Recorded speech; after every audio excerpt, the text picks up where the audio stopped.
कसा क्षण होता 20 वर्षानंतर दोन ठाकरे बंधू एकाच व्यासपीठावरती पाहायला मिळाले? मला असं वाटतं माझ्यासाठी नाही, या सभागृहात आणि सभागृहाच्या बाहेर काय रस्त्यावर सुद्धा लोक उभे, त्यांचे चेहरे तुम्ही बघा फक्त. आज समजा मला तासभर रस्त्यावर ट्रॅफिकमुळे अडलं आलो तर मी ते ओलांडून डिव्हायडर ओलांडून इकडे आलो, पण मला त्याचा त्रास वाटला नाही, दुःख वाटलं. बाहेर काही जणांनी गेट तोडले, बाहेर त्यांना पावसामध्ये स्क्रीनवर बघायला लागलं तरी ते आनंदी होते.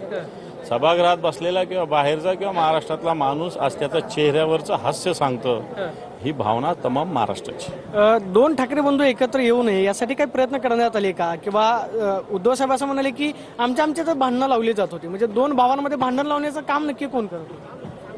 मला वाटतं हे काही सांगण्याची गरज नाही. आज आपण आनंदाचा दिवस आहे, सगळं सुरळीत होऊ पाहतंय.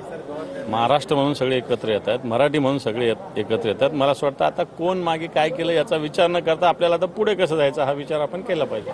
दोन ठाकरे बंधूंची धास्ती नक्की कोणाला आहे राज्यामध्ये सगळ्यात जास्त?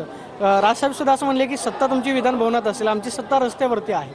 बरोबर आहे ना, कारण विधिमंडळातल्या संख्येच्या बळावर वेगवेगळ्या गोष्टी केल्या जातात, त्या विधिमंडळात केल्या जातात. पण बाहेर त्याची अंमलबजावणी कशी होईल?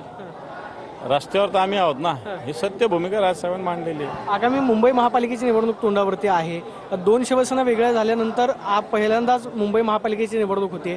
दोन ठाकरे बंधू एकत्र असतील तर मुंबईमध्ये काय चित्र पाहायला मिळेल? मला असं वाटतं पण महाराष्ट्राचं बोललं पाहिजे. मुंबई महत्त्वाची आहेच, पण महाराष्ट्र महत्त्वाचा आहे.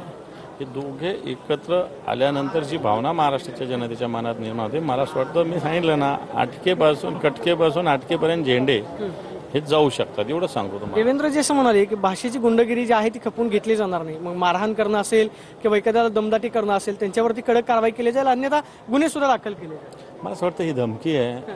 तुम्ही पण गुंडागर्दीच करतायत ना.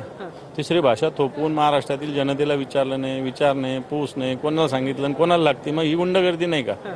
ही वैधानिक गुंडागर्दी झाली एखाद्या वेळेस म्हणायला गेलं तर.